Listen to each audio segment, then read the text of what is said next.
Hello friends, this is villain and you are watching villain's intelligence program. എല്ലാവർക്കും നമ്മുടെ പുതിയൊരു ക്ലാസ്സിലേക്ക് സ്വാഗതം. അപ്പോൾ നമ്മൾ എടുത്തുകൊണ്ടിരിക്കുന്ന ഡിഗ്രി പ്രിലിംസിന് വേണ്ടിയിട്ടുള്ള സീരീസിലെ മറ്റൊരു തീപ്പാറും ക്ലാസ്സുമായിട്ടാണ് നമ്മൾ ഇന്ന് വന്നിരിക്കുന്നത് കേട്ടോ. അപ്പോൾ എല്ലാവർക്കും അറിയാം, സയൻസ് ആൻഡ് ടെക്നോളജി അത്രത്തോളം ഇമ്പോർട്ടൻ്റ് ആയ ഒരു ഏരിയയാണ്, ഒരുപാട് പേർക്ക് കവർ ചെയ്യാൻ പറ്റാത്തൊരു ടോപ്പിക് കൂടിയാണ്. അപ്പോൾ അവിടെ നിന്ന് ഡിഗ്രി പ്രിലിംസിന് മുൻവർഷങ്ങളിൽ ചോദിച്ചിട്ടുള്ള വളരെ പ്രധാനപ്പെട്ട കുറച്ച് ടഫ് ചോദ്യങ്ങൾ നമ്മൾ എടുത്തിട്ടുണ്ട്. അപ്പോൾ ആ ചോദ്യങ്ങൾ മാത്രമല്ല, ആ ചോദ്യങ്ങളുമായി ബന്ധപ്പെടുത്തിയിട്ടുള്ള അനുബന്ധ വിവരങ്ങളും വളരെ വ്യക്തമായി നിങ്ങളെ പഠിപ്പിച്ചു തരുന്ന ഒരു ക്ലാസ് ആയിരിക്കും ഇത്. അതുകൊണ്ട് തന്നെ നിങ്ങൾ എന്ത് ചെയ്യുക, വീഡിയോ അവസാനം വരെ കാണാം. വീഡിയോ ഇഷ്ടമാണെങ്കിൽ വീഡിയോ ലൈക്ക് ചെയ്യാൻ മറക്കരുത്. വീഡിയോ കണ്ടു കഴിഞ്ഞാൽ ഹൈപ്പ് എന്ന് പറയുന്ന ഒരു ബട്ടൺ ഉണ്ടാവും, ഹൈപ്പ് കൂടെ എനേബിൾ ചെയ്യുക. And the most important thing is channel subscribe ചെയ്യാത്തവരെ ചാനൽ ഇപ്പം തന്നെ സബ്സ്ക്രൈബ് ചെയ്ത് വെക്കുക. ഇതുപോലെ ഒരുപാട് ക്ലാസ്സുകൾ നിങ്ങളെ തേടിയെത്തുന്നതായിരിക്കും. സോ നമുക്ക് നേരെ ക്ലാസ്സിലേക്ക് കിടക്കാം. Degree level PSC science and technology PYQ plus related ഫാക്ടിലെ ആദ്യത്തെ ചോദ്യം ഇതാ നോക്കിക്കേ. ഇന്ത്യയുടെ ദേശീയ ബഹിരാകാശ ദിനത്തെ സംബന്ധിച്ച ശരിയായ വാക്യങ്ങൾ തിരഞ്ഞെടുക്കുക എന്നാണ് ചോദ്യം. ഇവിടെ വളരെ സിമ്പിൾ ചോദ്യമാണ്. ഇന്ത്യയുടെ ദേശീയ ബഹിരാകാശ ദിനാഘോഷത്തെ സംബന്ധിച്ച ശരിയായ വാക്യങ്ങൾ. ഓക്കെ, അപ്പൊ ഞാൻ എപ്പോഴും പറയുന്ന കാര്യമാണ്, സ്റ്റേറ്റ്മെന്റ് ചോദിച്ചിരിക്കുന്നത് ശരിയാണോ തെറ്റാണോ എന്ന് ആദ്യം മനസ്സിലാക്കണം. ഇവിടെ പറഞ്ഞിരിക്കുന്നത് ശരിയായവയാണ്, ശരിയായവ. നമുക്ക് ഇവിടെ തന്നിരിക്കുന്ന 5 സ്റ്റേറ്റ്മെന്റുകളാണ് അല്ലേ. നോർമലി 4 എണ്ണം തിരഞ്ഞെടുത്ത് ഇവിടെ 5 എണ്ണം തന്നിട്ടുണ്ട്. അപ്പൊ നമ്മൾ ആദ്യം എന്ത് ചെയ്യണം, അത് മനസ്സിലാക്കണം. നമുക്ക് എന്ത് ചെയ്യാം, നോക്കാം കേട്ടോ. ശ്രദ്ധിച്ചേ, ഇവിടെ നോക്കിക്കേ. ആദ്യത്തെ സ്റ്റേറ്റ്മെന്റ് എല്ലാ വർഷവും ആഗസ്റ്റ് 23-ാം തീയതി ആചരിച്ചു വരുന്നു. ശരിയാണോ? ശരിയാണല്ലേ. ചന്ദ്രയാൻ 3യുടെ വിജയത്തോടനുബന്ധിച്ച് ഓഗസ്റ്റ് 23 എല്ലാ വർഷവും ആചരിച്ചു വരുന്ന എന്തായിട്ടാണ്? ബഹിരാകാശ ദിനമായിട്ടാണ്. അത് ശരിയാണ്. ഓപ്ഷൻ 1 ശരിയാണ്. 1 ശരിയാണെന്ന് മനസ്സിലായല്ലോ. ഇനി 1 ഓപ്ഷൻസ് ഏതൊക്കെയാണുള്ളൂ ഒന്ന് ജസ്റ്റ് ഒന്ന് നോക്കിയേ. ഇവിടെ നോക്കിയേ, ഇതിൽ 3 മാത്രം ശരിയാണെന്നാണ് പറയുന്നത്. അത് തെറ്റാണ് അല്ലേ, കാരണം 1 ശരിയാണെന്ന് നമുക്ക് മനസ്സിലായി. ഇവിടെ അടുത്ത സ്റ്റേറ്റ്മെന്റ് D നോക്കിയേ, 2, 3 മാത്രം ശരിയെന്നാണ് പറയുന്നത്. ഇവിടെ 1 ഇല്ല, അതുകൊണ്ട് അതും തെറ്റ്. അപ്പൊ നമുക്ക് പകുതി കഴിഞ്ഞു. ഒരൊറ്റ സ്റ്റേറ്റ്മെന്റ് നമ്മൾ വായിച്ചതിലൂടെ വളരെ സിമ്പിൾ ആയ ഒരു കാര്യമാണ്. ബഹിരാകാശ ദിനം എന്നാണെന്ന് നമുക്ക് അറിയുമെങ്കിൽ 2 ഓപ്ഷൻസ് നമ്മൾ കട്ട് ചെയ്തു. അടുത്തത് എല്ലാ വാക്യങ്ങളും ശരിയാണ്, പിന്നെ 1, 3, 5 ശരിയാണ് എന്നാണ്. അടുത്ത് നോക്കാലോ. രണ്ടാമത് നോക്കിയേ. ചന്ദ്രനെ തൊടുമ്പോൾ ജീവിതങ്ങളെ സ്പർശിക്കൽ ഇന്ത്യയുടെ ബഹിരാകാശ സാഗ എന്നത് ദേശീയ ബഹിരാകാശ ദിനം 2025 പ്രതിപാദ്യമാണ്, അതായത് തീമാണെന്നാണ് പറയുന്നത്. ആണോ? അല്ല, തീമല്ല അല്ലെ, 2025 അല്ല. അപ്പൊ എന്ത് ചെയ്തു, അത് തെറ്റാണ്. രണ്ടാമത്തെ സ്റ്റേറ്റ്മെന്റ് തെറ്റാണ്. ഇനി നോക്കിയേ, ഇനി സിമ്പിൾ ആയിട്ട് എടുക്കാലോ. 1, 3, 4, 1, 3, 5 ശരി എന്ന് പറയുന്ന ഓപ്ഷൻ B ആണ് നമ്മുടെ ഉത്തരം. കാരണം എല്ലാ വാക്യങ്ങളും ശരിയാണ് എന്ന് പറയുമ്പോൾ 2 തെറ്റാണെന്ന് നമുക്ക് മനസ്സിലായി. സോ ആ സ്റ്റേറ്റ്മെന്റ് അല്ല, അത് നമ്മൾ ക്യാൻസൽ ചെയ്തു. സോ ഉത്തരം ഓപ്ഷൻ B ആണ്. ഇനി നമുക്ക് ശരിയായത് മാത്രം വായിക്കാം കേട്ടോ. മൂന്നാമത്തെ ശരിയാണല്ലേ.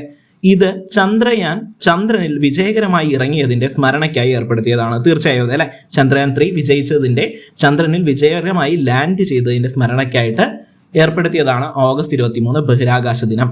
ഇനി 5-മത്തെ നോക്കിക്കേ. ഇത് ഇന്ത്യയുടെ ബഹിരാകാശ ദൗത്യത്തെക്കുറിച്ച് പൗരന്മാർക്കിടയിൽ വർദ്ധിച്ച ആവേശവും അവബോധവും സൃഷ്ടിക്കുന്നു. അതും ശരിയാണ് അല്ലെ. അപ്പോൾ 1, 3, 5 ശരി എന്ന് പറയുന്ന ഓപ്ഷൻ B ആണ് ശരി ഉത്തരം. ഇനി എന്തുകൊണ്ട് 2, 4 തെറ്റി, അതാണ് നമ്മൾ പറയേണ്ടത്. കണ്ടോ, ഇവിടെ ചൊവ്വ ഭ്രമണപഥത്തിന്റെ വിജയസൂചകമായിട്ടുള്ള എന്നാണ് പറയുന്നത്. നിങ്ങൾക്ക് ഈ സ്റ്റേറ്റ്മെന്റ് എടുക്കാം, കാരണം ഇവിടെ ചന്ദ്രയാൻ എന്ന് പറയുന്നുണ്ട്, ചന്ദ്രന്റെ എന്ന് പറയുന്നുണ്ട് അല്ലെ. പിന്നെ എന്തിനാണ് ചൊവ്വ? തീർച്ചയായും ചൊവ്വയല്ല. ചൊവ്വ ഏതാണ്? മംഗൾയാനാണ് അല്ലെ, മംഗൾയാനാണ്. ഇതേതാണ്? ചന്ദ്രയാനാണ്, ചന്ദ്രനെ സംബന്ധിച്ചാണ്, ചൊവ്വയല്ല. അപ്പൊ 4 അവിടെ തെറ്റാൻ കാരണവും നിങ്ങൾക്ക് മനസ്സിലായി. ഇനി നമുക്കിത് വിശദമായിട്ടൊന്ന് പഠിക്കാട്ടോ. ഞാനിത് അവിടെ തന്നിട്ടുണ്ട്, നമുക്ക് വിശദമായിട്ട് നോക്കാം. നിങ്ങൾക്ക് വേണ്ടിയിട്ട് ഞാൻ ഇംഗ്ലീഷും തന്നിട്ടുണ്ട്. എന്തെങ്കിലും ഡൗട്ട് ഉണ്ടെങ്കിൽ നമുക്ക് ഇംഗ്ലീഷ് നോക്കാൻ വേണ്ടിയിട്ടാണ് ഞാൻ എന്ത് ചെയ്തിരിക്കുന്നത്, ഇംഗ്ലീഷ് ഇവിടെ പ്രൊവൈഡ് ചെയ്തിരിക്കുന്നത് കേട്ടോ. കുറച്ച് പേര് ചോദിച്ചിട്ടുണ്ടായിരുന്നു. സോ ദാറ്റ്സ് വൈ ഇംഗ്ലീഷ് ഇവിടെ കൊടുത്തന്നേ ഉള്ളൂ. ഓക്കെ, നിങ്ങൾക്ക് ടൈം ഉണ്ടെങ്കിൽ ജസ്റ്റ് ഒന്ന് നോക്കിയാൽ മതി. നമ്മൾ മലയാളത്തിൽ പറഞ്ഞതിൽ തെറ്റൊന്നും കാര്യമായിട്ടില്ല. അപ്പോൾ നമുക്ക് എന്ത് ചെയ്യാം, നേരെ അതിന്റെ എക്സ്പ്ലനേഷനിലേക്ക് പോവാം. ആദ്യത്തെ സ്റ്റേറ്റ്മെന്റ് എന്ത് പറയുന്നു? എല്ലാ വർഷവും ഓഗസ്റ്റ് 23 ആചരിച്ചു വരുന്നു. അതെന്താണ്? ശരിയാണ്. 2023 ഓഗസ്റ്റ് 23 ചന്ദ്രയാൻ 3 വിജയകരമായി ചന്ദ്രനിൽ ഇറങ്ങിയതിന്റെ സ്മരണയ്ക്കായി എല്ലാ വർഷവും ഓഗസ്റ്റ് 23 ദേശീയ ബഹിരാകാശ ദിനമായി അഥവാ നാഷണൽ സ്പേസ് ഡേ ആയി ആഘോഷിക്കാൻ ഭാരത സർക്കാർ തീരുമാനിച്ചു. അപ്പൊ എന്തിനോട് സൂചിപ്പിച്ചാണ്? ചന്ദ്രയാൻ 3 വിജയകരമായി ചന്ദ്രനിൽ ഇറങ്ങി. എന്നാ ഇറങ്ങിയത്? 2023 ഓഗസ്റ്റ് 23 കേട്ടോ. ആ ഡേറ്റ് പഠിച്ചു വെക്കണേ. 23 എന്നാണ്. 23/8/23 ഓഗസ്റ്റ് 8-ാം മാസമാണ് അല്ലേ. സോ ഓഗസ്റ്റ് 23 2023 ഡേറ്റ് പഠിച്ചു വെക്കുക. ഓക്കെ, അതുകൊണ്ടാണ് ഓഗസ്റ്റ് 23 ദേശീയ ബഹിരാകാശ ദിനമായിട്ട് ആഘോഷിക്കാൻ തീരുമാനിച്ചത്. ഇനി എന്തുകൊണ്ട് രണ്ടാമത്തെ സ്റ്റേറ്റ്മെന്റ് തെറ്റി? ചന്ദ്രനെ തൊടുമ്പോൾ ജീവിതങ്ങളെ സ്പർശിക്കൽ ഇന്ത്യയുടെ ബഹിരാകാശ സാഗ എന്നത് ബഹിരാകാശ ദിനം 2025 പ്രമേയമാണ് എന്ന് പറയുന്നത് എന്താണ്? തെറ്റാണ് അല്ലെ? നോക്കിക്കേ, ചന്ദ്രനെ തൊടുമ്പോൾ ജീവിതങ്ങളെ സ്പർശിക്കൽ ഇന്ത്യയുടെ ബഹിരാകാശ സാഗ എന്ന് പറയുന്നത് 2024 കണ്ടോ, 24 അതായത് ആദ്യത്തെയാണ് കേട്ടോ. 23 നമ്മൾ തീരുമാനിക്കുന്നത്. 24 ആദ്യമായി വരുന്ന ബഹിരാകാശ ദിനത്തിന്റെ പ്രമേയമായിരുന്നു ചന്ദ്രനെ തൊടുമ്പോൾ ജീവിതങ്ങളെ സ്പർശിക്കൽ ഇന്ത്യയുടെ ബഹിരാകാശ saga, touching lives while touching moon, India space saga എന്ന് പറയുന്നത് 2024 സ്റ്റേറ്റ്മെന്റ് ആണ്. നമുക്ക് തന്നിരിക്കുന്ന ഓപ്ഷനിൽ 25 എന്നാണ് പറഞ്ഞത്, അതുകൊണ്ടാണ് തെറ്റിയത് കേട്ടോ. ഞാൻ 25 ഇവിടെ കൊടുത്തിട്ടുണ്ട്. 25, 26 വരുന്നല്ലേ ഉള്ളൂ. സോ 25 പ്രമേയം എന്താണ്? ആര്യഭട്ട മുതൽ ഗഗൻയാൻ വരെ പുരാതന ജ്ഞാനത്തിൽ നിന്ന് അനന്തമായ സാധ്യതകളിലേക്ക്, Aryabhata to Gaganyaan, ancient wisdom to infinite possibilities എന്നതാണ് 2025 പ്രമേയം കേട്ടോ. പഠിച്ചു വെക്കണേ മക്കളെ, ഇപ്രാവശ്യം ചോദിക്കാൻ സാധ്യതയുള്ള ചോദ്യമാണ് 25 പ്രമേയം, ആര്യഭട്ട മുതൽ ഗഗൻയാൻ വരെ. അടുത്ത മൂന്നാമത്തെ സ്റ്റേറ്റ്മെന്റ് എന്തുകൊണ്ട് തെറ്റി? മൂന്നാമത്തെ സ്റ്റേറ്റ്മെന്റ് നോക്കിക്കേ, ഇത് ചന്ദ്രയാൻ ചന്ദ്രനിൽ വിജയകരമായി ഇറങ്ങിയതിന്റെ സ്മരണയ്ക്കായി ഏർപ്പെടുത്തിയതാണ്. അത് ശരിയാണല്ലേ? ചന്ദ്രയാൻ 3 മിഷന്റെ വിക്രം ലാൻഡർ ചന്ദ്രന്റെ ദക്ഷിണ ധ്രുവത്തിൽ സോഫ്റ്റ് ലാൻഡിംഗ് നടത്തിയ ചരിത്രപരമായ നേട്ടത്തെ ആഘോഷിക്കാനാണ് ഈ ദിവസം തിരഞ്ഞെടുത്തത് അല്ലെ. അതിൽ വേറൊരു പ്രത്യേകത കൂടിയുണ്ട്. ദക്ഷിണ ധ്രുവത്തിൽ പേടകം ഇറക്കുന്ന ആദ്യത്തെ രാജ്യമാരാണ്? അതും ഇന്ത്യയാണ് കേട്ടോ. ഓക്കെ, അപ്പൊ ദക്ഷിണ ധ്രുവത്തിൽ നിന്ന് പഠിക്കണം. ആദ്യത്തെ ദക്ഷിണ ധ്രുവത്തിൽ സോഫ്റ്റ് ലാൻഡിംഗ് നടത്തിയത് ആരാണ്? ഇന്ത്യയാണ്. അപ്പോൾ വിക്രം ലാൻഡർ, അത് പഠിച്ചു വെക്കണേ. ലാൻഡറിന്റെ പേരെന്താണ്? വിക്രം എന്നാണ്. ക്ലിയർ ആയല്ലോ? അടുത്ത് നോക്കിയേ, നാലാമത്തെ സ്റ്റേറ്റ്മെന്റ് എന്തുകൊണ്ട് തെറ്റി? ഞാൻ നേരത്തെ പറഞ്ഞു തന്നെയാണ്, ചൊവ്വയുടെ അല്ല, ചൊവ്വാ ദൗത്യമായ മംഗൾയാനാണ് കേട്ടോ. കണ്ടോ, ചൊവ്വാ ദൗത്യത്തിന്റെ പേരെന്താണ്? മംഗൾയാൻ എന്നാണ്. അത് ഭ്രമണപഥത്തിൽ എത്തിയത് സെപ്റ്റംബർ 24 കേട്ടോ. പഠിച്ചു വെക്കണേ. ചൊവ്വാ ദൗത്യമായ മംഗൾയാൻ ഭ്രമണപഥത്തിൽ എത്തിയത് സെപ്റ്റംബർ 24 ദേശീയ ബഹിരാകാശ ദിനം ചന്ദ്രയാൻ ദൗത്യവുമായി ബന്ധപ്പെട്ടിരിക്കുന്നതാണ്. അതുകൊണ്ടാണ് അവിടെ തെറ്റിയത്. ഓക്കെ, ഇനി അഞ്ചാമത്തെ സ്റ്റേറ്റ്മെന്റ് നോക്കിയേ, ഇത് ഇന്ത്യയുടെ ബഹിരാകാശ ദൗത്യങ്ങളെക്കുറിച്ച് പൗരന്മാർക്കിടയിൽ വർദ്ധിച്ച ആവേശവും അവബോധവും സൃഷ്ടിക്കുന്നു. അത് ശരിയാണ്. ബഹിരാകാശ സാങ്കേതിക വിദ്യയെക്കുറിച്ചും ഇന്ത്യയുടെ നേട്ടങ്ങളെക്കുറിച്ചും യുവാക്കളിലും പൊതുജനങ്ങളിലും അവബോധം വളർത്തുക എന്നത് ഈ ദിനാചരണത്തിന്റെ പ്രധാന ലക്ഷ്യങ്ങളിൽ ഒന്നാണ്. അതുകൊണ്ടാണ് അതും സ്റ്റേറ്റ് ആയത്. ക്ലിയർ ആയോ? വ്യക്തമായിട്ട് നിങ്ങൾ പഠിച്ചില്ലേ എന്തുകൊണ്ട് ആ സ്റ്റേറ്റ്മെന്റ് തെറ്റിയെന്ന് നിങ്ങൾക്ക് ക്ലിയർ ആയിട്ട് മനസ്സിലായി. ഓക്കെ, ഇങ്ങനെ പഠിക്കുമ്പോൾ എന്താ ഗുണമെന്ന് വെച്ച് കഴിഞ്ഞാൽ ഏതാണ് തെറ്റ് ഏതാണ് ശരിയെന്ന് തെറ്റ് ശരിയാക്കി പഠിക്കുമ്പോൾ കുറച്ചുകൂടി നന്നായിട്ട് നിങ്ങൾക്ക് മനസ്സിലാവും. ഓക്കെ, ഇനി നമ്മൾ പോകുന്നത് ചന്ദ്രയാൻ 3 കുറിച്ച് പഠിക്കാനാണ് കേട്ടോ. വളരെ പ്രധാനപ്പെട്ട ഒരുപാട് പഠിക്കാനുണ്ട്. നമുക്ക് എല്ലാം കൂടി നീട്ടി വലിച്ച് പറയാൻ പറ്റില്ല. എങ്കിലും വളരെ പ്രധാനപ്പെട്ട എല്ലാ പോയിന്റുകളും ഞാൻ ഇവിടെ ഉൾപ്പെടുത്താൻ ശ്രമിച്ചിട്ടുണ്ട് കേട്ടോ. നോക്കാലോ. ചന്ദ്രയാൻ 3 ദൗത്യത്തിന്റെ പ്രധാന ലക്ഷ്യങ്ങൾ നമുക്ക് ആദ്യം നോക്കാം. ദൗത്യത്തിന്റെ പ്രധാന ലക്ഷ്യങ്ങൾ: 1. ചന്ദ്രന്റെ ഉപരിതലത്തിൽ സുരക്ഷിതമായതും മൃദുവായതും ഇറങ്ങാനുള്ള അഥവാ സോഫ്റ്റ് ലാൻഡിംഗ്, കണ്ടോ, മൃദുവായി ഇറങ്ങാനുള്ള സാങ്കേതിക വിദ്യ തെളിയിക്കുക. ഹാർഡ് ലാൻഡിംഗ് അല്ല പറയുന്നത്, മൃദുവായി ഇറങ്ങാനുള്ള സോഫ്റ്റ് ലാൻഡിംഗ് അത് പരീക്ഷിക്കുക, അല്ലെങ്കിൽ സാങ്കേതിക വിദ്യ ഉപയോഗിച്ച് തെളിയിക്കുക, അങ്ങനെ ഇറങ്ങാൻ കഴിയുമെന്ന് തെളിയിക്കുക. അതായിരുന്നു ഒന്നാമത്തെ ലക്ഷ്യം. ഇനി രണ്ടാമത്തെ എന്തായിരുന്നു? ചന്ദ്രോപരിതലത്തിൽ റോവർ ഓടിക്കാനുള്ള ശേഷി പ്രകടിപ്പിക്കുക. ചന്ദ്രോപരിതലത്തിൽ റോവർ ഓടിക്കാനുള്ള ശേഷി പ്രകടിപ്പിക്കണം. ചന്ദ്രനിലെ മണ്ണ്, പാറകൾ എന്നിവയെക്കുറിച്ച് ശാസ്ത്രീയമായ പഠനങ്ങൾ നടത്തുക. ഇതാണ് മൂന്നാമത്തെ ലക്ഷ്യം. ആ 3 ദൗത്യങ്ങൾ എന്ത് ചെയ്തു? വിജയിച്ചു അല്ലെ. ഇനി ദൗത്യത്തിലെ ഭാഗങ്ങൾ എന്തൊക്കെയാണ്? ചന്ദ്രയാൻ ദൗത്യത്തിന്റെ പ്രധാനമായും 3 ഭാഗങ്ങളാണുള്ളത്. 1. പ്രൊപ്പൽഷൻ മൊഡ്യൂളാണ്. പ്രൊപ്പൽഷൻ മൊഡ്യൂള് എന്താണ്? ലാൻഡറിനെയും റോവറിനെയും ചന്ദ്രന്റെ 100 കിലോമീറ്റർ ഭ്രമണപഥം വരെ എത്തിക്കുക എന്നതായിരുന്നു ഇതിന്റെ പ്രധാന ചുമതല. അതാണ് പ്രൊപ്പൽഷൻ മൊഡ്യൂൾ. അടുത്തത് വിക്രം ലാൻഡർ ആണ്. വിക്രം ലാൻഡർ ചന്ദ്രനിൽ ഇറങ്ങാൻ സഹായിച്ച ഭാഗം. ഇതിൽ ചന്ദ്രനിലെ താപനിലയും ഭൂകമ്പ സാധ്യതകളെയും അളക്കാനുള്ള ഉപകരണങ്ങളുണ്ട്. വിക്രം ലാൻഡർ. അടുത്തത് പ്രഗ്യാൻ ആണ്. റോവറിന്റെ പേരെന്താണ്? പ്രഗ്യാൻ എന്നാണ്. പ്രഗ്യാൻ റോവറാണ്. ലാൻഡറിനുള്ളിൽ നിന്ന് പുറത്തിറങ്ങിയ 6 ചക്രമുള്ള വാഹനമാണ്. ഇത് ചന്ദ്രോപരിതലത്തെക്കുറിച്ച് മൂലകങ്ങളെക്കുറിച്ച് പഠിക്കാൻ ഉപയോഗിച്ചതാണ് കേട്ടോ. പ്രഗ്യാൻ റോവർ. അപ്പൊ propulsion module, Vikram lander, Pragyan rover, ഇതാണ് 3 ഭാഗങ്ങൾ. ഇനി എന്തൊക്കെയാണ് ചരിത്രപരമായ നേട്ടങ്ങൾ ചന്ദ്രയാൻ 3 കൈവരിച്ചത്? 2023 ഓഗസ്റ്റ് 23 വൈകുന്നേരം 6:04 ലാൻഡർ ചന്ദ്രന്റെ ദക്ഷിണ ധ്രുവത്തിൽ വിജയകരമായി ഇറങ്ങി. ചന്ദ്രന്റെ ദക്ഷിണ ധ്രുവത്തിൽ പേടകമിറക്കുന്ന ലോകത്തിലെ ആദ്യ രാജ്യമായി ഇന്ത്യ മാറി. ഇതാണ് ഞാൻ നേരത്തെ പറഞ്ഞത്. ചന്ദ്രന്റെ ദക്ഷിണ ധ്രുവം അഥവാ സൗത്ത് പോളില് പേടകമിറക്കുന്ന ലോകത്തിലെ തന്നെ ആദ്യ രാജ്യമായി ഇന്ത്യ മാറി. ചന്ദ്രനിൽ സുരക്ഷിതമായ ലാൻഡിംഗ് നടത്തുന്ന 4ാമത്തെ രാജ്യമാണ് ഇന്ത്യ. അതുകൂടെ പഠിച്ചു വെക്കുക കേട്ടോ. സുരക്ഷിതമായിട്ട് സോഫ്റ്റ് ലാൻഡിംഗ് നടത്തുന്ന 4ാമത്തെ രാജ്യം ഇന്ത്യയാണ്. ഒന്നാമത്തേത് USA ആണ്. ഒന്നാമത്തെ USSR ആണ്. രണ്ടാമത്തെ USA, മൂന്നാമത്തെ ചൈന. ഓക്കെ, USSR റഷ്യയാണ് കേട്ടോ. റഷ്യ, അമേരിക്ക, ചൈന, ഇവർ 3 പേരുമായിരുന്നു ഓർഡർ. ശേഷം ആര് വരുന്നുണ്ട്? ഇന്ത്യ വരുന്നുണ്ട്. മക്കളെ, അങ്ങനെയെങ്കിലും ഒരു ചോദ്യം ചോദിക്കട്ടെടാ, 5ാമത് സോഫ്റ്റ് ലാൻഡിംഗ് നടത്തിയ രാജ്യം ഏതാണ്? ഇതിനുശേഷം 5ാമതൊരു രാജ്യം എന്ത് ചെയ്തിട്ടുണ്ട്? സോഫ്റ്റ് ലാൻഡിംഗ് നടത്തിയിട്ടുണ്ട്. അതാണ് ഈ ക്ലാസ്സിലെ 1ാമത്തെ ചോദ്യം കേട്ടോ. അപ്പം എൻ്റെ ക്ലാസ് ആദ്യമായിട്ട് കാണുന്നവർക്ക് വേണ്ടി ഞാൻ പറയുവാണ്, ക്ലാസ് എടുക്കുന്ന സമയത്ത് ഞാൻ ചോദ്യങ്ങൾ ചോദിക്കാറുണ്ട്. ഇന്ന് ചോദിക്കുന്ന ആദ്യത്തെ ചോദ്യമാണ്. അതിൻ്റെ ഉത്തരം നിങ്ങൾ കമന്റ് ആയിട്ട് രേഖപ്പെടുത്തുക കേട്ടോ. 5ാമത് സോഫ്റ്റ് ലാൻഡിംഗ് നടത്തിയ രാജ്യം ഏതാണ്? ചന്ദ്രനിൽ 5ാമത് സോഫ്റ്റ് ലാൻഡിംഗ് നടത്തിയ രാജ്യം ഏതാണെന്നാണ് എൻ്റെ ചോദ്യം. അടുത്തത് ചന്ദ്രോപരിതലത്തിൽ സൾഫറിന്റെ സാന്നിധ്യം സ്ഥിരീകരിച്ചു കേട്ടോ. ചന്ദ്രോപരിതലത്തിൽ സൾഫറിന്റെ സാന്നിധ്യം സ്ഥിരീകരിച്ചു. അടുത്തത് ഒരു ചാന്ദ്രപ്പകൽ അഥവാ ഭൂമിയിലെ 14 ദിവസം. ഇത് പിവയ്ക്കുമാണ് കേട്ടോ, ചോദിച്ചിട്ടുണ്ട്. ഒരു ചാന്ദ്രപ്പകൽ എന്ന് പറഞ്ഞാൽ ഭൂമിയിലെ 14 ദിവസമാണ്. അത്രയും ദിവസം നീണ്ടുനിന്ന ദൗത്യത്തിന് ശേഷം ലാൻഡറും റോവറും ഇപ്പോൾ സ്ലീപ്പ് മോഡിലാണ് കേട്ടോ. ജസ്റ്റ് പറഞ്ഞതേ ഉള്ളൂ, അത് അത്ര ഇമ്പോർട്ടൻ്റ് അല്ല. അടുത്തൊരു ചന്ദ്രയാൻ 4നെ കുറിച്ച്. ചന്ദ്രയാൻ 3യെ കുറിച്ച് നിങ്ങൾക്ക് എല്ലാവർക്കും അറിയുണ്ടാവും. പക്ഷെ ചന്ദ്രയാൻ 4 ചിലരെങ്കിലും കേട്ടിട്ടുണ്ടാവും. കേൾക്കാത്തവർക്ക് വേണ്ടി ഒന്നുകൂടെ പറയാം, കേട്ടവർ റിവിഷനായിട്ട് കണക്കാക്കുക. നോക്കിയേ, ചന്ദ്രയാൻ 4ന്റെ ലക്ഷ്യം എന്താണ്? ചന്ദ്രോപരിതലത്തിൽ നിന്ന് മണ്ണും പാറകളും ശേഖരിച്ച് തിരികെ ഭൂമിയിലെത്തിക്കുക. ലൂണാർ സാമ്പിൾ റിട്ടേൺ മിഷൻ എന്നാണ് ചന്ദ്രയാൻ 4 അറിയപ്പെടുന്നത് കേട്ടോ. ലൂണാർ സാമ്പിൾ റിട്ടേൺ മിഷൻ അഥവാ ISROയുടെ നിലവിലെ പദ്ധതി പ്രകാരം 2027 to 2028 കാലയളവിനുള്ളിൽ ചന്ദ്രയാൻ 4 വിക്ഷേപിക്കാനാണ് ലക്ഷ്യമിടുന്നത് കേട്ടോ. കേന്ദ്ര സർക്കാരിന്റെ ഈ ദൗത്യത്തിന് ഔദ്യോഗികമായുള്ള അംഗീകാരം നൽകി കഴിഞ്ഞിട്ടുണ്ട്.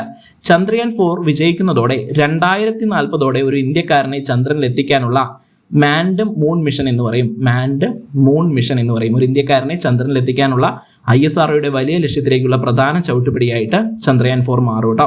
2040 അതിന് ശ്രമിക്കാൻ ഇവർ പ്ലാൻ ചെയ്യുന്നത്.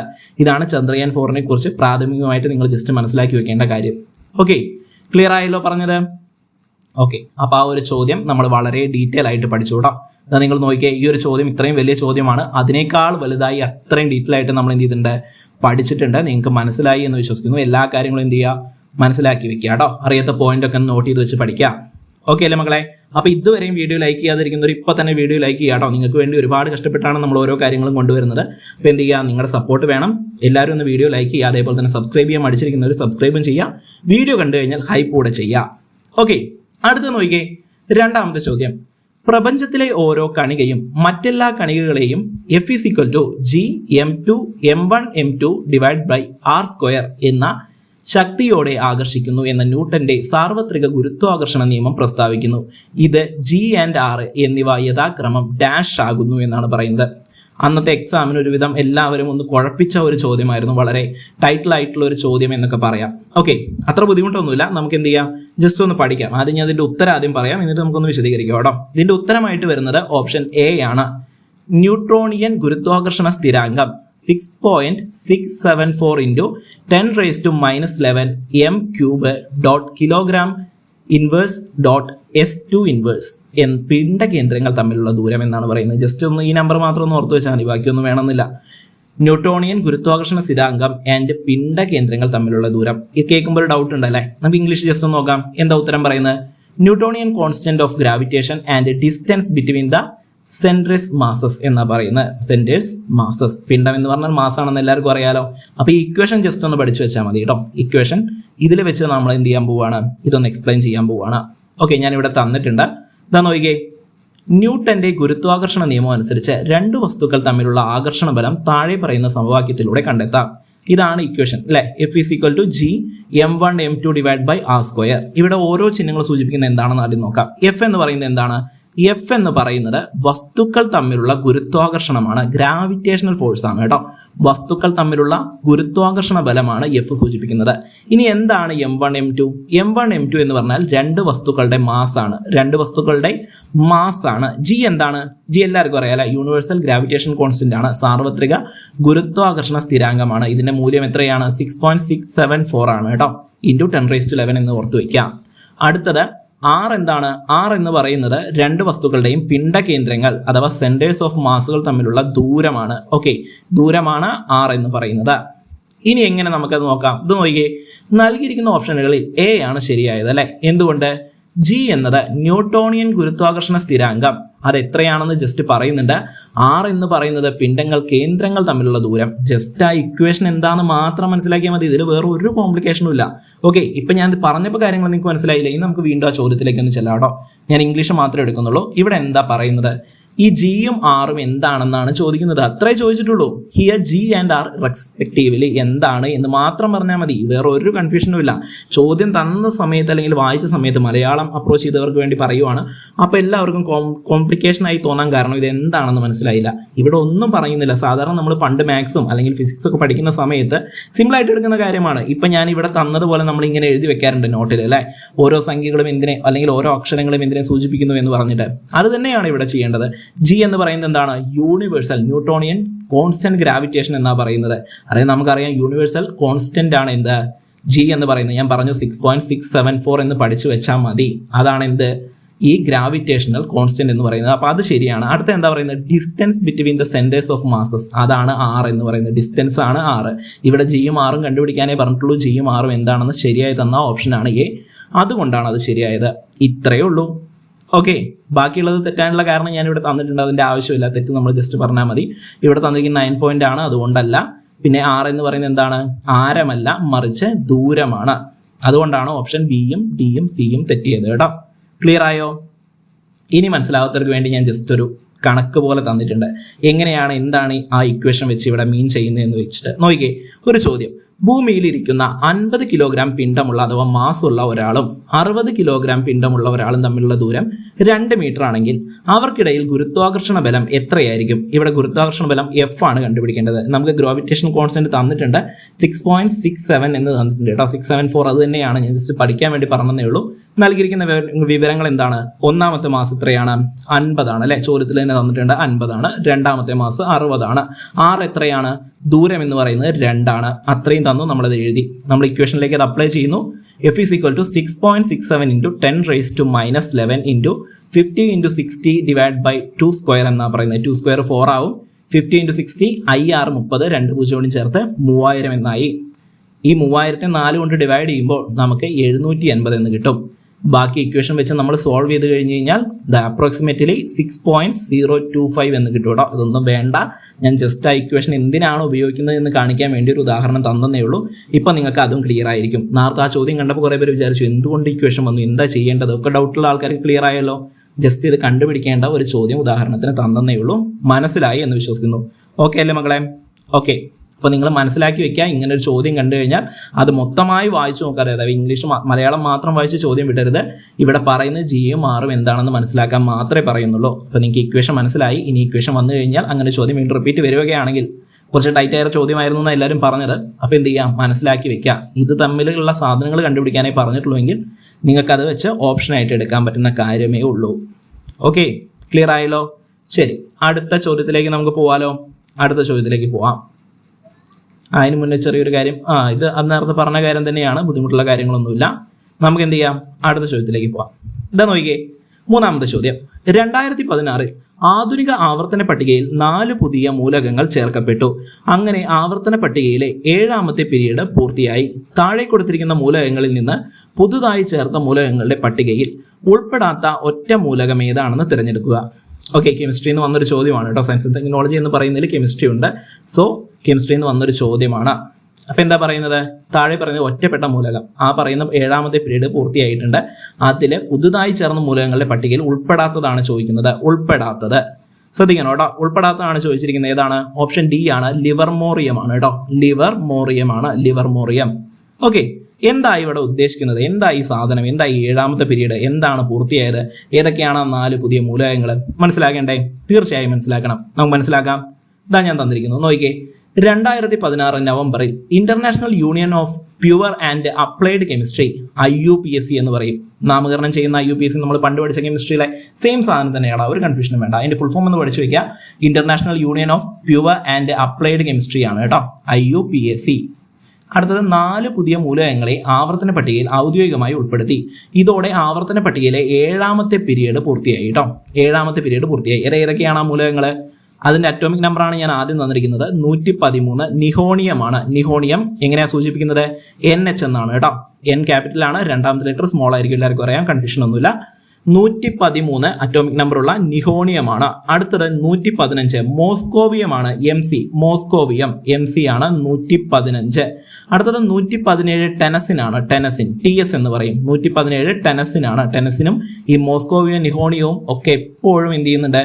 ചോദ്യങ്ങൾ കടന്ന് കളിക്കുന്നുണ്ട് കേട്ടോ. അപ്പോൾ നിങ്ങൾ ശ്രദ്ധിക്കുക. ഈ ചോദ്യം ഇനിയും പലതരം എക്സാമുകളിൽ വരാം. പല പല സ്റ്റേജുകളിൽ ചോദിച്ചിട്ടുണ്ട്. ഡിഗ്രി ലെവലിൽ മാത്രമല്ല 12th ലെവൽ എക്സാമുകളിലും കണ്ടുവരുന്ന കുറച്ച് പേരുകളാണ് ഇത് കേട്ടോ, കെമിസ്ട്രി ഭാഗത്ത് നിന്ന്. അപ്പോൾ ജസ്റ്റ് ഒന്ന് ഓർത്ത് വയ്ക്കുക. 118 എന്ന് പറയുന്നത് എന്താണ്? ഒഗ്നസൻ ആണ്. ഒഗ്നസൻ OG എന്ന് പറയും. OG കേട്ടോ. ക്ലിയർ ആയോ? ഇതാണ് ഈ 4 മൂലകങ്ങൾ. ഈ 4 മൂലകങ്ങളും ലാബോറട്ടറികളിൽ നിന്ന് കൃത്രിമമായി നിർമ്മിക്കപ്പെട്ടവയാണ്, അഥവാ സിന്തറ്റിക് എലമെന്റ്സ് ആണ്. സിന്തറ്റിക് അല്ലെ, നാച്ചുറലും സിന്തറ്റിക്കും. നിങ്ങൾക്ക് അറിയാലോ, പ്രകൃതിയിൽ നിന്ന് കിട്ടുന്നത് നാച്ചുറലാണ്, കൃത്രിമമായി നിർമ്മിക്കുന്നത് സിന്തറ്റിക് ആണ്. ഇവ പ്രകൃതി സ്വതന്ത്രമായിട്ട് കാണപ്പെടുന്നില്ല. പഠിച്ചു വെക്കണം കേട്ടോ. അപ്പോൾ ഒരു സ്റ്റേറ്റ്മെന്റ് അടുത്ത പ്രശ്നം തന്നു കഴിഞ്ഞാൽ പ്രകൃതി സ്വതന്ത്രമായി കാണുന്നു എന്നാണ് തന്നിരിക്കുന്നതെങ്കിൽ തെറ്റാണ്. ഇത് കൃത്രിമമായി ലാബോറട്ടറികൾ നിർമ്മിച്ചതാണ്, അതുകൊണ്ട് പ്രകൃതിയിൽ എന്ത് ചെയ്യുന്നില്ല? സ്വതന്ത്രമായി കാണപ്പെടുന്നില്ല. 113 നിഹോണിയം, 115 മോസ്കോവിയം, 117 ടെനസിൻ, 118 ഒഗ്നസൻ. ഓക്കെ, ശരി. ഇനി നോക്കിയേ, എന്താ നിഹോണിയം? നിഹോണിയം 113 ഏഷ്യയിൽ ജപ്പാൻ, അഥവാ ഏഷ്യയിൽ തന്നെ സ്പെസിഫിക്കായി പറഞ്ഞാൽ ജപ്പാനിൽ നിന്ന് കണ്ടെത്തുകയും പേര് നൽകപ്പെടുകയും ചെയ്ത ആദ്യ മൂലകമാണ് നിഹോണിയം. ജപ്പാനീസ് ഭാഷയിൽ ജപ്പാൻ എന്ന് പറയുന്ന പേരാണ് നിഹോൺ എന്ന് പറയുന്നത് കേട്ടോ. ജപ്പാനീസ് ഭാഷയിൽ ജപ്പാന് പറയുന്ന പേരാണ് നിഹോൺ എന്നത്. അതാണ് നിഹോണിയം എന്ന് പേര് വന്നത് കേട്ടോ. ജപ്പാനിൽ നിന്ന് കണ്ടുപിടിച്ചുകൊണ്ടാണ് നിഹോണിയം എന്ന് പേര് വന്നത്. അടുത്തത് മോസ്കോവിയമാണ്. മോസ്കോവിയം 115 റഷ്യയിലെ മോസ്കോ മേഖലയുടെ ബഹുമാനാർത്ഥം നൽകിയ പേരാണ് കേട്ടോ. റഷ്യയിലുള്ള മോസ്കോ നിങ്ങൾക്ക് എല്ലാവർക്കും അറിയാം അല്ലെ. ആ മോസ്കോയ്ക്ക് ബഹുമാനാർത്ഥം നൽകിയ പേരാണ് ഈ മൂലകത്തിന് മോസ്കോവിയം എന്ന്. അടുത്തത് ടെനസിൻ. എന്തുകൊണ്ട് പേര് വന്നു? അമേരിക്കയിലെ ടെനസി സംസ്ഥാനത്തിന്റെ പേരിൽ നിന്നാണ് ഇത് വന്നിരിക്കുന്നത് കേട്ടോ. അമേരിക്കയിലുള്ള ടെനസി എന്ന് പറയുന്ന സംസ്ഥാനത്തിന്റെ പേരിൽ നിന്നാണ് ടെനസിൻ വന്നിരിക്കുന്നത്. ഒഗ്നസൻ വന്നത് എങ്ങനെയാണ്? ഒഗ്നസൻ പ്രശസ്ത റഷ്യൻ ശാസ്ത്രജ്ഞനായ യൂറി ഒഗ്നസന്റെ ബഹുമാനാർത്ഥം നൽകിയ പേരാണ് കേട്ടോ. റഷ്യൻ ശാസ്ത്രജ്ഞനായ വ്യക്തിയാണ് യൂറി ഒഗ്നസൻ. അദ്ദേഹത്തിന്റെ പേരിന്റെ ബഹുമാനാർത്ഥം നൽകിയ പേരാണ് ഒഗ്നസൻ എന്ന് പറയുന്നത്. ജീവിച്ചിരിക്കുന്ന ഒരാളുടെ പേര് ഒരു മൂലകത്തിന് നൽകുന്ന അപൂർവമായ രണ്ടാമത്തെ സംഭവമാണ് കേട്ടോ. ആദ്യം നൽകിയിട്ടൊരു സംഭവം ഉണ്ട്, നമ്മൾ പഠിച്ചു വെക്കേണ്ട ആവശ്യമൊന്നുമില്ല. രണ്ടാമത്തെ സംഭവമാണ് ഈ ഒഗ്നസന് ചെയ്തിരിക്കുന്നത്. ക്ലിയർ ആയോ? ഓക്കെ അല്ലേ? ഡൗട്ട് ഒന്നുമില്ലല്ലോ. ഇത് നോക്കിക്കേ, ഈ നിഹോണിയം 13ാം ഗ്രൂപ്പിലാണ് പെടുന്നത്. ബോറോൺ ഫാമിലിയാണ് കേട്ടോ. ജസ്റ്റ് ഒന്ന് ഓർത്ത് വെക്കണേ, ഇത് കെമിസ്ട്രിയിൽ ഒരു തവണ ചോദിച്ചിട്ടുണ്ട്, അതുകൊണ്ടാണ് പറയുന്നത്. നിഹോണിയം എന്ന് പറയുന്നത് 13ാമത്തെ ഗ്രൂപ്പാണ്, ബോറോൺ ഫാമിലിയാണ്. മോസ്കോവിയം എന്ന് പറയുന്നത് 15ാം ഗ്രൂപ്പാണ്, നൈട്രജൻ ഫാമിലിയാണ് കേട്ടോ. മോസ്കോവിയം എന്ന് പറയുന്നത് 15ാം ഗ്രൂപ്പാണ്, നൈട്രജൻ ഫാമിലിയാണ്. ടെനസിൻ എന്ന് പറയുന്നത് 17ാം ഗ്രൂപ്പാണ്, ഹാലോജനുകളാണ് കേട്ടോ. 17ാം ഗ്രൂപ്പ് ഹാലോജനുകളാണ്. ഒഗ്നസൻ എന്ന് പറയുന്നത് 18ാം ഗ്രൂപ്പിലാണ് വരുന്നത്, നോബിൾ വാതകങ്ങൾ. ഇതെല്ലാം വരുന്ന 7ാമത്തെ പീരീഡിലാണ്. എന്നിരുന്നാലും ഗ്രൂപ്പുകൾ വ്യത്യാസമുണ്ട്. 13 നിഹോണിയം, മോസ്കോവിയം 15, ടെനസിൻ 17, ഒഗ്നസൻ 18. ലിവർമോറിയം നേരത്തെ നമ്മൾ പറഞ്ഞതിൽ ഉൾപ്പെടാത്തതായിരുന്നല്ലേ. ലിവർമോറിയം 116 കേട്ടോ. ലിവർമോറിയത്തിന്റെ അറ്റോമിക് നമ്പർ 116. ഇതൊന്ന് പഠിച്ചു വെക്കാം. ഫ്ലവോറിയം എന്ന് പറയും 114.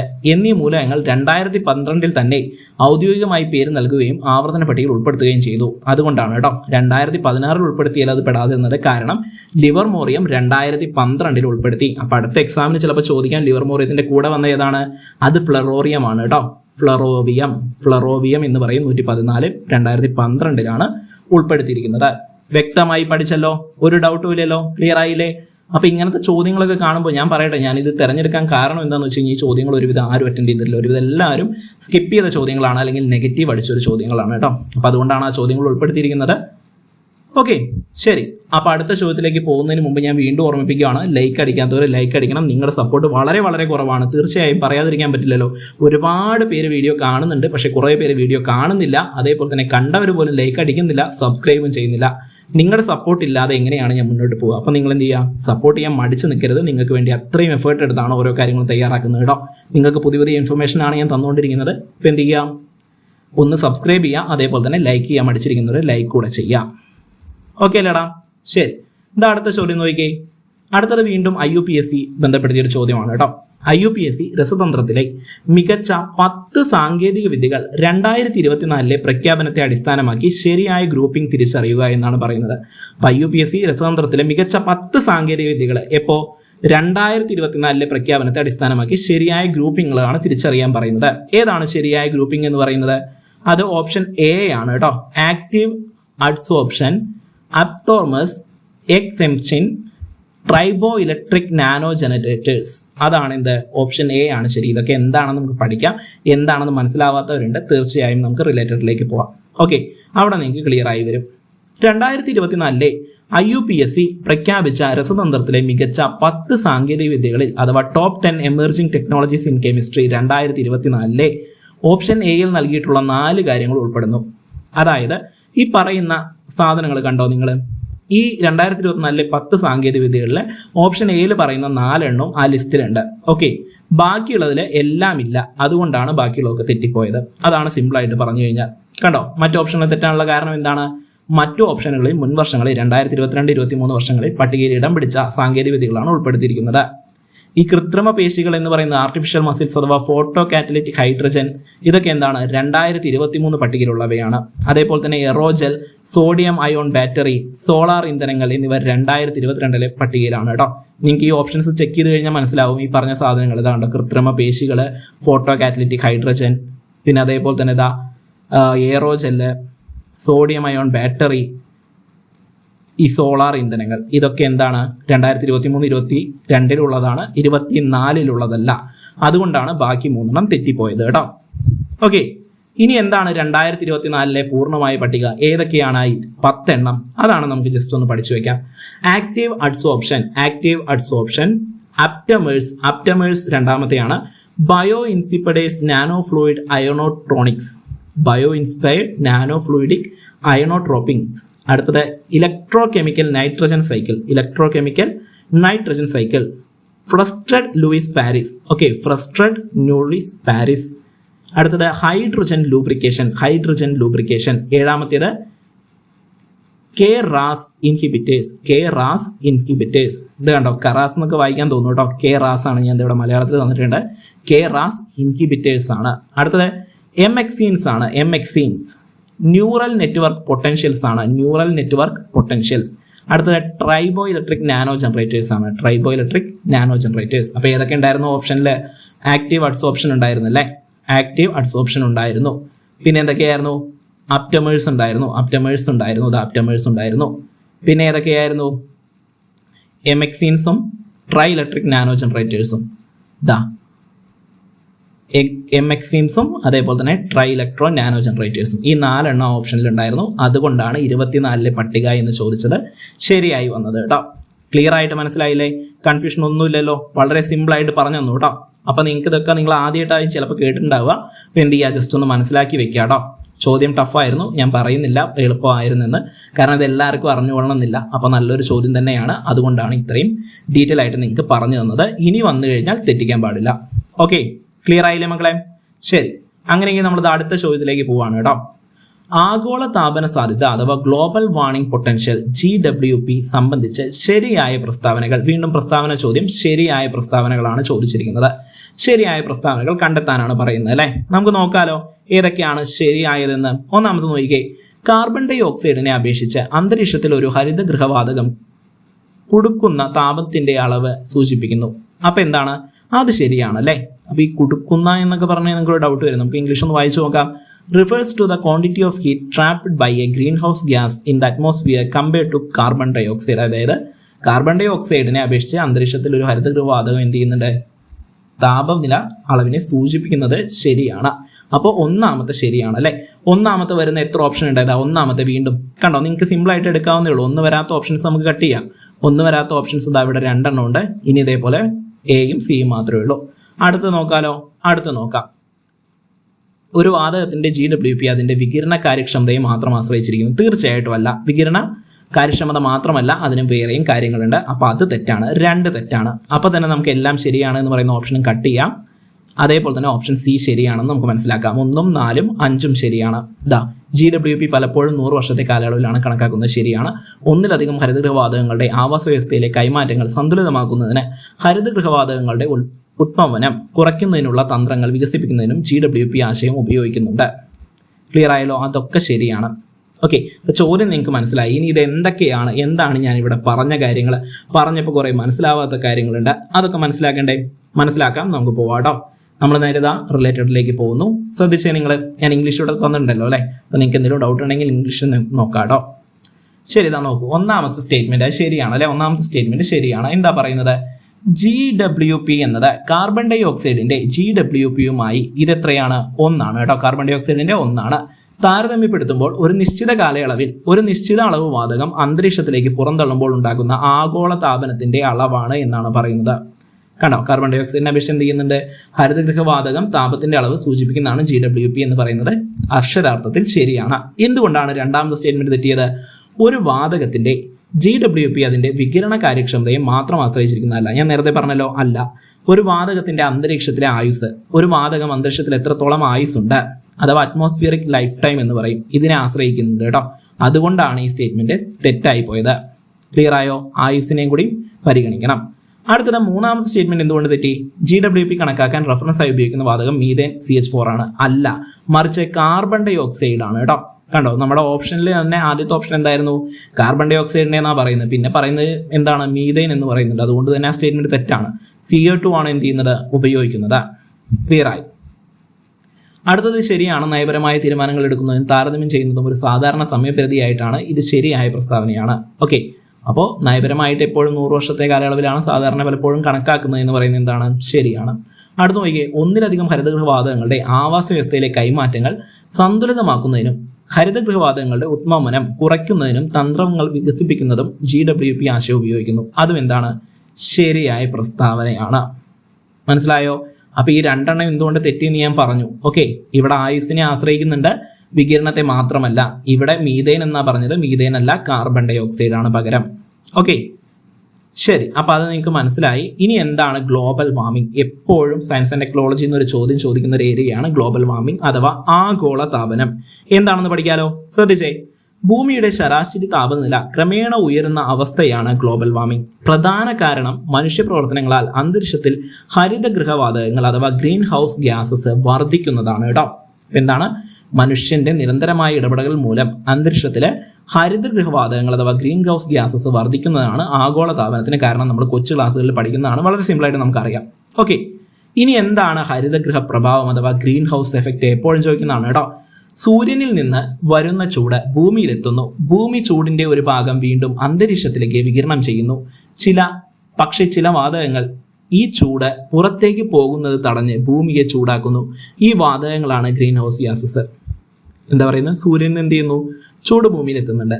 ഈ ചൂടിന്റെ ഒരു ഭാഗം വീണ്ടും അന്തരീക്ഷത്തിലേക്ക് വികിരണം ചെയ്യുന്നുണ്ട് ഭൂമി. പക്ഷേ ചില വാതകങ്ങൾ എന്ത് ചെയ്യുന്നു? ചൂട് പുറത്തേക്ക് പോകുന്നത് തടയുകയാണ്. ഓക്കെ, അപ്പൊ ആ ചൂട് ഉള്ളിൽ തന്നെ തങ്ങി നിൽക്കില്ലേ? അങ്ങനെ ഭൂമിയെ ചൂടാക്കുന്നു. ആ വാതകങ്ങളുടെ പേരാണ് ഗ്രീൻ ഹൗസ് ഗ്യാസസ്. ഏതൊക്കെയാണ് പ്രധാന ഗ്രീൻ ഹൗസ് വാതകങ്ങൾ? നോക്കിയേ, carbon dioxide CO2, methane CH4, nitrous oxide NO2 അല്ല N2O കേട്ടോ. നൈട്രസ് ഓക്സൈഡ് ആണ്, പഠിച്ചു വെക്കണം കേട്ടോ. നൈട്രസ് എപ്പോഴും ചോദിക്കുന്നതാണ്. നൈട്രിക് ഓക്സൈഡ് എന്ന് തരാറുണ്ട്. നൈട്രിക് അല്ല, നൈട്രസ് ആണ്. ജലവാതകം, വാട്ടർ വേപ്പർ ഉണ്ട്, ക്ലോറോഫ്ലൂറോ കാർബൺസ് ഉണ്ട്, CFCs ഉണ്ട് കേട്ടോ. Chlorofluorocarbons. അപ്പോൾ ഏറ്റവും കൂടുതൽ carbon dioxide, methane, nitrous oxide, ജലവാതകം അഥവാ വാട്ടർ വേപ്പർ എന്ന് പറയും, ക്ലോറോഫ്ലൂറോ കാർബൺസ്. ഇതൊക്കെ എന്താണ്? പ്രധാന ഹരിതഗൃഹവാതകങ്ങളാണ് കേട്ടോ. ഓക്കെ, ഇപ്പൊ അടുത്ത മീഥൈൻ ചോദിച്ചു എന്നാണ് എനിക്ക് തോന്നുന്നത്. കഴിഞ്ഞ സ്റ്റേജസിലായിട്ട് മീഥൈൻ ചോദിച്ചിട്ടുണ്ട്. അപ്പൊ എന്ത് ചെയ്യുക? ഇത് മനസ്സിലാക്കി പഠിച്ചു വെക്കുക കേട്ടോ. ഇനി ആഗോള താപനത്തിന്റെ പ്രധാന കാരണങ്ങൾ എന്തൊക്കെയാണ് ചോദിക്കാറുണ്ട് കേട്ടോ. എപ്പോഴും ചോദിക്കുന്ന ഒരു കാര്യമാണ്. ഇന്ധനങ്ങൾ കത്തിക്കൽ, കൽക്കരി, പെട്രോൾ, ഡീസൽ, ഇതൊക്കെ എന്താണ്? ആഗോള താപനത്തിന്റെ ഒരു കാരണമാണ്. വനനശീകരണം, ഡീഫോറസ്റ്റൈസേഷൻ എന്ന് പറയും, ഡീഫോറസ്റ്റൈസേഷൻ. അടുത്തത് വ്യവസായങ്ങൾ അല്ലെ, ഒരുപാട് പുക പുറത്തള്ളുന്നുണ്ട്. വാഹനങ്ങളുടെ പുക, കന്നുകാലി വളർത്തൽ മീഥേൻ ഉൽപാദനത്തിന് കാരണമാകുന്നുണ്ട് കേട്ടോ. ഒരുപാട് കന്നുകാലി വളർത്തുന്ന മീഥേൻ ഉൽപാദനത്തിന് കാരണമാകുന്നുണ്ട്. അപ്പൊ ഇതൊക്കെ എന്താണ്? ആഗോളതാപനത്തിന്റെ പ്രധാന കാരണങ്ങളാണ്. ഇനി ആഗോളതാപനത്തിന്റെ ഫലങ്ങൾ എന്തൊക്കെയാണ്? സമുദ്രനിരപ്പ് ഉയരുന്നു, ഹിമാനികൾ ഉരുകുന്നു, അത് ഗ്ലേഷ്യേഴ്സ് അത് മെൽറ്റാവാൻ കാരണമാവും. കാലാവസ്ഥാ വ്യതിയാനം ക്ലൈമറ്റ് ചേഞ്ചസ്, കൃഷി ഉൽപാദനം കുറയുന്നു, ജീവജാല വൈവിധ്യം കുറയുന്നു കേട്ടോ. ആവാസ വ്യവസ്ഥയിലൊക്കെ ഒരുപാട് ജീവജാലങ്ങൾ എന്ത് ചെയ്യുന്നുണ്ട്? വംശനാശം സംഭവിച്ചു പോകുന്നുണ്ട് അല്ലേ. അതിനൊക്കെ പ്രധാന കാരണം എന്താണ്? ഈ ആഗോളതാപനമാണ് കേട്ടോ. അപ്പോൾ സമുദ്രനിരപ്പ് ഉയരുന്നു, ഹിമാനികൾ ഉയരുന്നു, കാലാവസ്ഥാ വ്യതിയാനം, കൃഷി ഉൽപാദനം കുറയുന്നു, ജീവജാല വൈവിധ്യം കുറയുന്നു. ക്ലിയർ ആയോ പറഞ്ഞത്? അപ്പൊ എന്താണ് ആഗോളതാപനം എന്ന് പറഞ്ഞു, ഹരിതഗൃഹ പ്രഭാവം പറഞ്ഞു, വാതകങ്ങൾ ഏതൊക്കെയാണെന്ന് പറഞ്ഞു. ഇത് പഠിച്ചു വെക്കണോട്ടോ. വളരെ വളരെ ഇമ്പോർട്ടൻ്റ് ആണ്, വളരെ ഇമ്പോർട്ടൻ്റ് ആണ്. എപ്പോഴും ചോദിക്കുന്നതാണ്. ഇത് കൂട്ടത്തിൽ പെടാത്തതും ചോദിക്കും. അതേപോലെ തന്നെ നമുക്ക് എപ്പോഴും കാർബൺ മോണോക്സൈഡും തന്നെ തെറ്റിക്കുന്ന ഒരു സാധനമാണ് ഇത്. ഓക്കെ, പഠിച്ചു വെക്കാൻ. നൈട്രസ് ഓക്സൈഡ് ഞാൻ പറഞ്ഞ പോലെ നൈട്രിക് ഓക്സൈഡും തരാറുണ്ട്. അശ്രദ്ധ മൂലം ഒരുപാട് കുട്ടികൾക്ക് നെഗറ്റീവ് അടിക്കാറുണ്ട്. ഓക്കെ, അപ്പൊ അതാരും തെറ്റിക്കാതിരിക്കുക. ഓക്കെ അല്ലേടാ പറഞ്ഞത്? അപ്പോൾ എല്ലാവർക്കും പറഞ്ഞ കാര്യങ്ങളൊക്കെ മനസ്സിലായി എന്ന് വിശ്വസിക്കുന്നു. ഇനി നിങ്ങളുടെ അടുത്ത് ചോദിക്കാനുള്ളത്, ഇതേപോലെ ഡിഗ്രി ലെവൽ PYQന്റെ നെക്സ്റ്റ് പാർട്ട് ക്ലാസ് അഥവാ നെക്സ്റ്റ് കാർഡ് നിങ്ങൾക്ക് ആവശ്യമാണോ? അങ്ങനെ ആവശ്യമാണെങ്കിൽ ഞാൻ നേരത്തെ പറഞ്ഞതുപോലെ തന്നെ ഈ വീഡിയോ ഇപ്പം തന്നെ ഒന്ന് ലൈക്ക് അടിച്ച് വെക്കുക. അതേപോലെ തന്നെ നിങ്ങളുടെ ഫ്രണ്ട്സ് പഠിക്കുന്നവരുണ്ടെങ്കിൽ അവർക്ക് ഈ വീഡിയോ ഉപകാരപ്പെടുമെന്ന് നിങ്ങൾക്ക് തോന്നിക്കഴിഞ്ഞാൽ അവരുമായിട്ട് ഈ വീഡിയോ ഒന്ന് ഷെയർ ചെയ്ത് കൊടുക്കുക. വീഡിയോ കണ്ടു കഴിഞ്ഞാൽ ഹൈപ്പ് എന്ന് പറയുന്ന ഒരു ബട്ടൺ ഉണ്ടാവും, ഹൈപ്പ് കൂടെ എനേബിൾ ചെയ്യുക. And the most important thing is channel subscribe ചെയ്യാത്തവരെ ചാനൽ ഇപ്പം തന്നെ സബ്സ്ക്രൈബ് ചെയ്ത് വെക്കുക. ഇതുപോലെ ഒരുപാട് ക്ലാസ്സുകൾ നിങ്ങളെ തേടിയെത്തുന്നതായിരിക്കും. അപ്പോൾ എല്ലാവരും നന്നായിട്ട് പഠിക്കുക കേട്ടോ. പറഞ്ഞ കാര്യങ്ങളൊക്കെ മനസ്സിലായി എന്ന് വിശ്വസിക്കുന്നു. അപ്പോൾ അത്രയേ ഉള്ളൂ മക്കളെ. This is villain signing off. മറ്റൊരു ക്ലാസ്സുമായിട്ട് നമുക്ക് വീണ്ടും കാണാം. താങ്ക്